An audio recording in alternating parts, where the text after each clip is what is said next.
Hi guys, this is Mike turning on the Knothead tool. We're going to talk about a very important knot. It can be tied several different combinations and ways, and I use different ones for different purposes.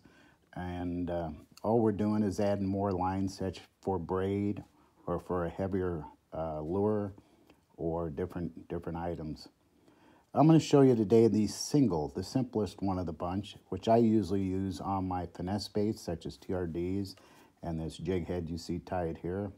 It works great on all different things.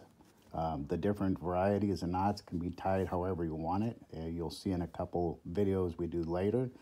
The double, and the quad. Okay, so we're going to get started here. I'm going to show you. This tool makes it really nice if you're out in the weather or just trying to get through a hole, and it makes it easier. We're going to use mono today, and you really don't need as many turns on mono and fluorocarbon as you say you do braid. So I'm going to show you what I like to do is keep my turns a little spread out, pull the knot. These are all slips, so it's a really great knot. Okay, the first thing we do is bring it right up through the eyelet. You know, this place is the eyelet right where you can get to it. We bring it back, we bring out enough to pull here on the left and place this and capture this line that we're going to be tying around. That's awful nice when you can't get a hold of the small jig, or you can't get a hold of the big jig, or whatever you're turning, big inlines or whatever. This will hold about anything. The next thing we do is just bring this line straight down here. If you can see, we're going to capture this right underneath this retainer. We're going to tripod this and just pop that into place. You can hear it snap, doesn't do anything. This clamp here is very well designed so it doesn't put any stress on these lines. Okay, so we brought it down and back. We got our place to turn. Choose the size of hole you want to work through. It's captured. And I always go in from the same side because I'm going to come out the same side. So if I go right here, I know I got to come out this direction. And then you just simply go through, and like I said, I usually space these a little.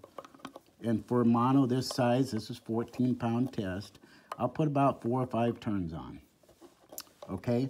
Then all I do is take this off just like this. And like I said, we're going to make this into a slip. So we take both lines on the right, and we just pull them like this into a slip. As you can see that slip form there.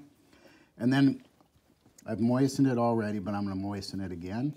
Then you drop that tag line over here on the left. So I've dropped the tag, and I pull down just on this. Now, as you can see, as you're pulling this down, it hasn't completely formed because it's a slip.